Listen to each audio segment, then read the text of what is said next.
Hohoy! Isang mainit na umaga. May nag-request mga idol kung pwede daw kulayan yung putok. Yung ganito. Yung putok, yung mushroom. So kulayan natin mga idol. Try natin kulayan. Nagpabili pa talaga ako ng kulay mga idol. Yan o. Pinabili ko pa yan. Ngayon lang. Green. Kasi yun ang request niya kung pwede daw kulayan. Pinapahirapan tayo mga idol. So ito, kulayan natin to mga idol kung pwede kulayan. Mga idol, lagyan natin ng kulay. Meron tayo dito strawberry. Dito strawberry yung isa.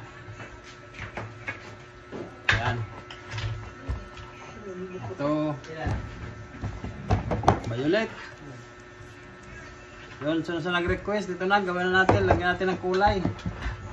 So tapos na sana ako ngayon eh. Kaso may nag-request. Kulay-kulay pa daw. Init-init na nga. Utos pa.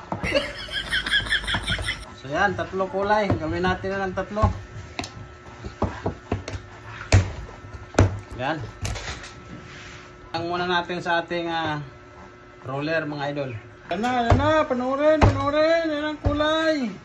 Uy, tapos na. Ito na siya. Putol.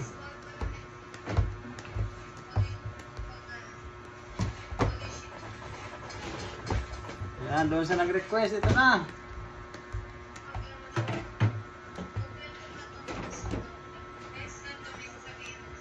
Yan, iba ng kulay na eh.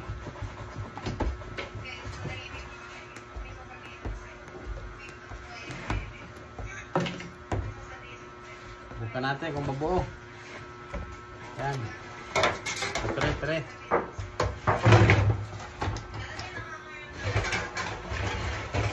Yan, bilogin na natin. So, ganito lang pag bilog.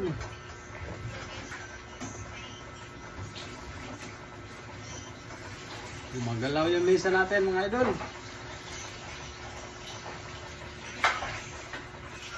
Ayan, bilog na. Pre. Bilogin lang natin lahat. Sa nag-request, ito na yung ating putok na may kulay. So, abangan nyo na pagkaluto. Salang na natin. Ito rin yung mga putok natin na ginawa. Yan. So, salang na natin. Mga idol, abangan nyo na lang pagkaluto.